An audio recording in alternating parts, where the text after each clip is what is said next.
21वें में पहला क्वेश्चन हमारा ये है, निम्नलिखित में से किसने महमूद गजनवी के हमले के बाद सोमनाथ मंदिर का पुनर्निर्माण कराया था? महमूद गजनवी ने भारत पर हमला किया था और एक बार नहीं लगातार 17 बार हमला किया। तो उनमें से एक महत्वपूर्ण जो हमला अटैक था वो सोमनाथ मंदिर पर था और संभवतः यह इसका 15वां हमला था। यानी कि भारत पर जो 17 आक्रमण किए या हमले किए उनमें से संभवतः 15 हमला जो है वो सोमनाथ मंदिर में किया गया था और सोमनाथ मंदिर गुजरात में स्थित था। तो प्रश्न पूछा जा रहा है कि महमूद गजनवी ने जब सोमनाथ मंदिर पर हमला किया और सोमनाथ मंदिर को तोड़ा, उसको लूटा, तो उसके जाने के बाद इनमें से किस शासक ने सोमनाथ मंदिर का पुनर्निर्माण या पुनरुद्धार कराया था? तो सोमनाथ मंदिर कहां पर था? ये गुजरात में पड़ता था। तो ए भीमराव प्रथम, बी भीमदेव, सी मूलराज और डी जय सिंह सिद्धि। तो इनका सही आंसर होगा भीमदेव, यानी कि ऑप्शन 20। भीमदेव जो है चालुक्य वंश के थे। तो चालुक्य वंशी शासक भीमदेव जब हमला किया था सोमनाथ पर उस समय भी भीमदेव ही थे। तो इस हमले के समय कौन था ये भी प्रश्न में पूछा जाता है। जब सोमनाथ पर महमूद गजनवी ने अटैक किया उस समय गुजरात में किसका शासन था? भीमदेव चालुक्य वंश का शासक था। तो इस हमले के बाद इसका पुनरुद्धार जो है वो भीमदेव ने ही कराया और इसमें फिर पत्थरों से इस मंदिर का पुनर्निर्माण इन्होंने कराया था। ठीक है, अगला प्रश्न कथन और कारण का प्रश्न है। कथन है महमूद गजनवी ने भारत पर 17 बार आक्रमण किए। कारण है वह भारत में स्थायी मुस्लिम शासन की स्थापना करना चाहता था। तो ये तो सही है कि महमूद गजनवी ने भारत पर 17 बार आक्रमण किए, लेकिन इस आक्रमण का उद्देश्य भारत में मुस्लिम शासन की स्थापना करना नहीं था, बल्कि महमूद गजनवी ने भारत से बहुत सारी धन संपत्ति प्राप्त करने और अपने धर्म का प्रचार करने के लिए यहाँ पर अटैक किया था, न कि मुस्लिम शासन की स्थापना करने। क्योंकि महमूद गजनवी के आक्रमण के बाद भारत में मुस्लिम शासन की स्थापना नहीं हुई, बल्कि जो मोहम्मद गौरी था इसके बाद जिसने भारत पर अटैक किया, मोहम्मद गौरी ने जो हमला किया था उसके बाद भारत में प्रथम मुस्लिम साम्राज्य की स्थापना हुई थी। तो इसलिए कथन सही है लेकिन कारण गलत है। उत्तर हो जाएगा हमारा ऑप्शन सी।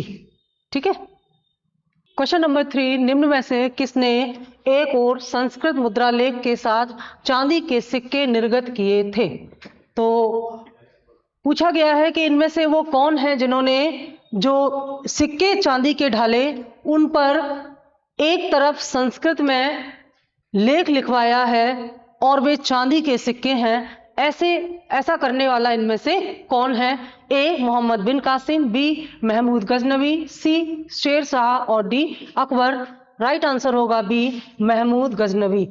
महमूद गजनवी जब भारत आया, भारत पर आक्रमण किए, तो भारत पर आक्रमण करने के बाद यानी कि सोमनाथ मंदिर को लूटने के बाद इसने भारत में चांदी के सिक्के ढलवाए थे और इन चांदी के सिक्कों पर इसने क्या किया था? इसने एक्चुअली चांदी के सिक्कों पर जो संस्कृत में लेख लिखवाया, तो ये इसका एक स्मारक था, भारत में इसकी विजय का एक स्मारक चिन्ह के तौर पर इसने ये सिक्के यहाँ पर ढलवाए थे। और इसका जो 17 बार जो आक्रमण किए थे उन्हीं में से एक सबसे महत्वपूर्ण आक्रमण था सोमनाथ मंदिर पर। पुराणों का अध्ययन करने वाला प्रथम मुसलमान कौन था? ए अब्दुल फजल, बी अब्दुल कादिर बदायूनी, सी अल बरनी और डी दारा शिको।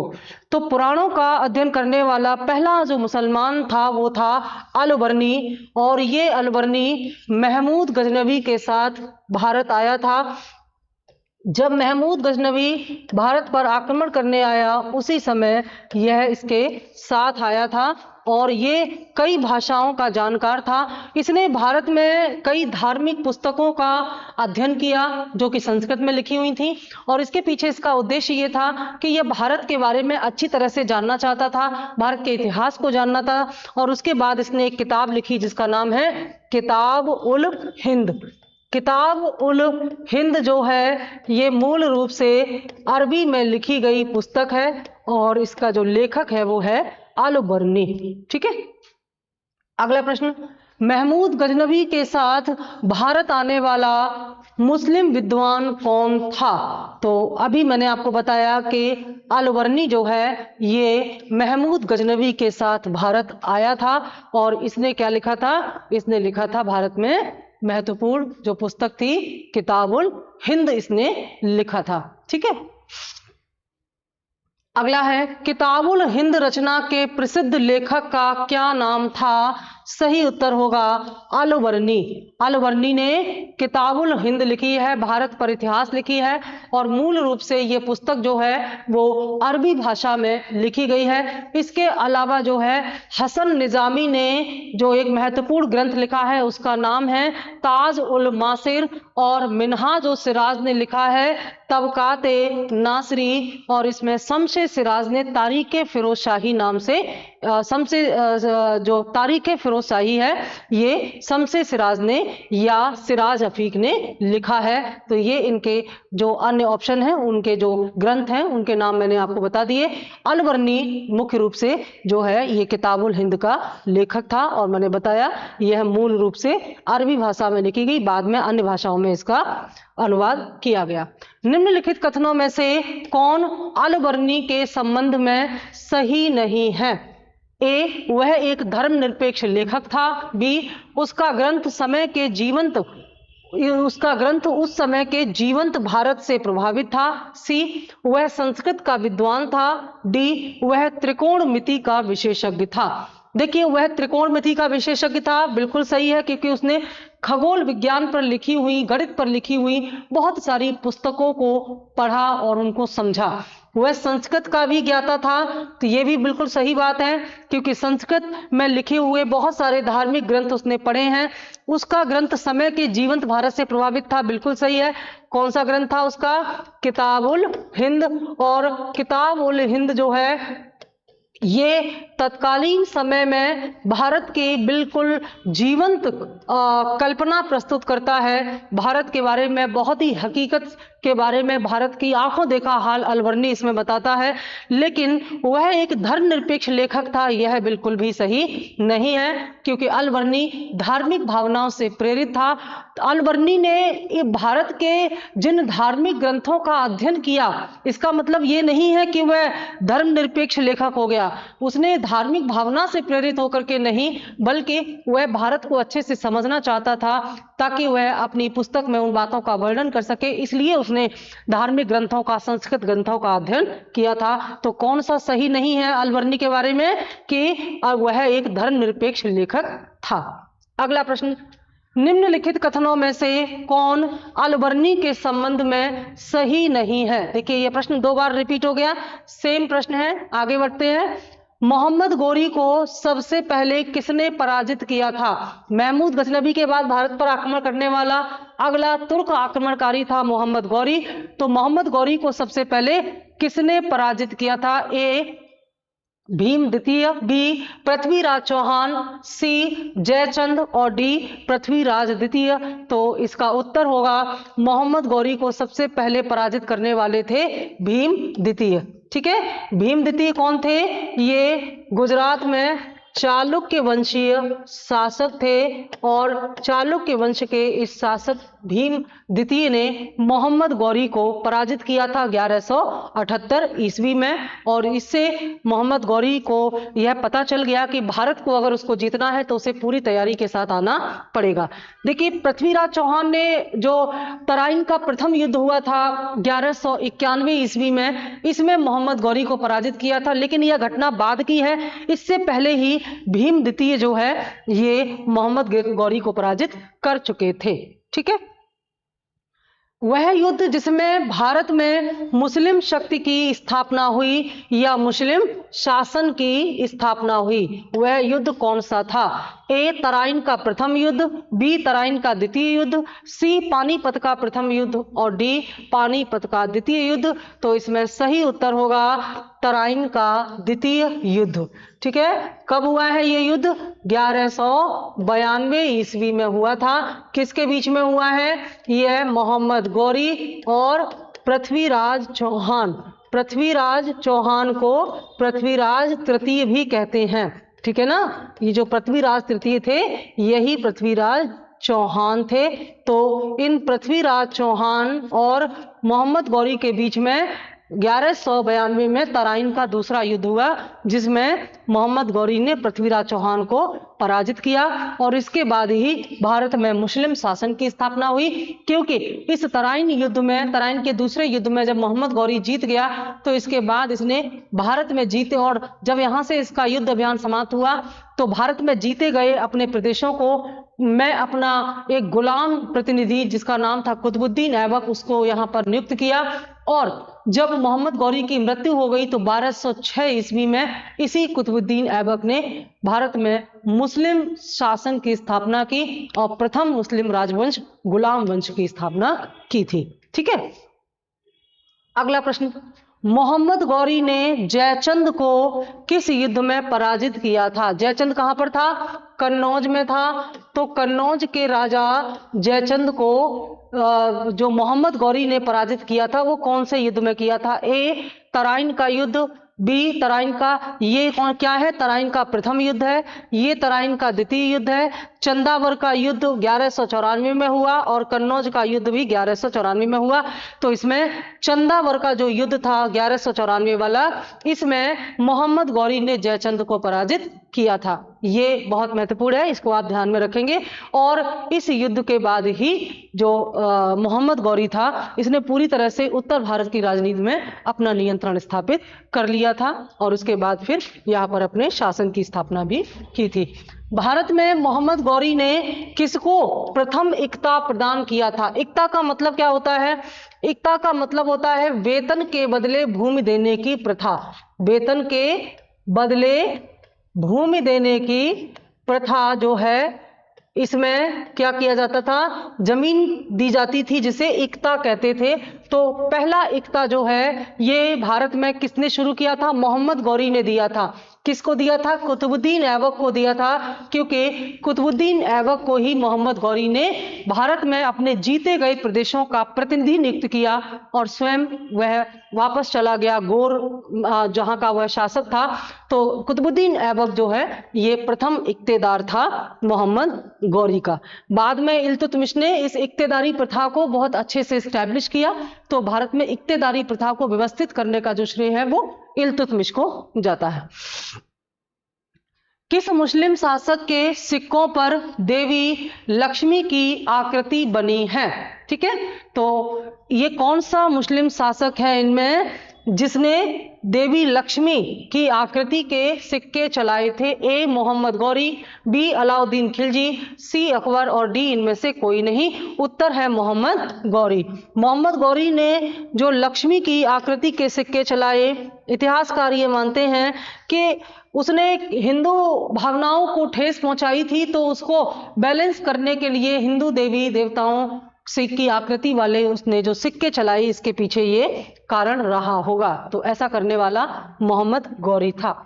मोहम्मद गौरी के किस दास ने बंगाल एवं बिहार पर विजय प्राप्त की, अथवा बिहार का प्रथम मुस्लिम विजेता कौन था? देखिए, जब मोहम्मद गौरी भारत में अपने प्रदेशों को जीत करके गया तो एक तो उसने अपने जो गुलाम था कुतुबुद्दीन ऐबक को अपना प्रतिनिधि चुना, लेकिन अपने जो पूर्वी क्षेत्र थे, इन पूर्वी क्षेत्रों की देखरेख के लिए मोहम्मद गौरी ने बख्तियार खिलजी को नियुक्त किया था। ठीक है, बख्तियार खिलजी। और ये जो बख्तियार खिलजी था इसने जो तुर्की क्षेत्र था उसका विस्तार किया। कहां पर?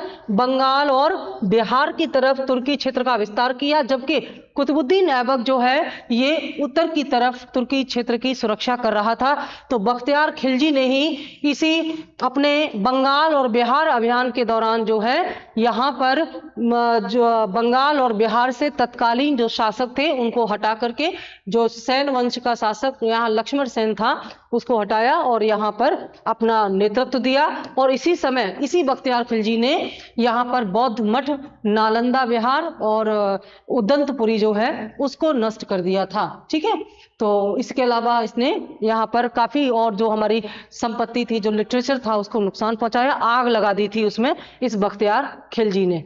ठीक है, तो इसका उत्तर हो गया सी। कथन कारण का प्रश्न है। कारण कथन कह रहा है भारत पर तुर्की आक्रमण सफल हुए। कारण है उत्तर भारत में राजनीतिक एकता नहीं थी। बिल्कुल सही है, भारत में तुर्की आक्रमण सफल हुए क्योंकि जो महमूद गजनवी था और मोहम्मद गौरी था, इन दोनों के आक्रमण काफी हद तक सफल हुए और मोहम्मद गौरी के आक्रमणों के बाद तो भारत में मुस्लिम शासन की स्थापना भी हुई। तो दोनों कथन सही हैं। और तुर्की आक्रमण इसलिए सफल हुआ क्योंकि उत्तर भारत में राजनीतिक एकता नहीं थी। जो राज्य थे यहाँ पर, जो काफी छोटे छोटे और क्षेत्रीय विखंडन था, जो राजा थे वो केवल अपने क्षेत्र की सीमा को ही अपनी जिम्मेदारी मानते थे, राष्ट्रीय एकता की भावना इनमें नहीं थी। इसलिए उत्तर भारत के ये जो राजा हैं ये संगठित रूप से तुर्क आक्रमणों का सामना नहीं कर पाए और भारत की इस विसंखित और जो बिखरी हुई शक्ति थी इसको तुर्कों ने आसानी से तोड़ दिया। तो इसका उत्तर हो जाएगा ए और आर दोनों सही हैं तथा ए आर की सही व्याख्या करता है। गुलाम वंश का प्रथम शासक कौन था?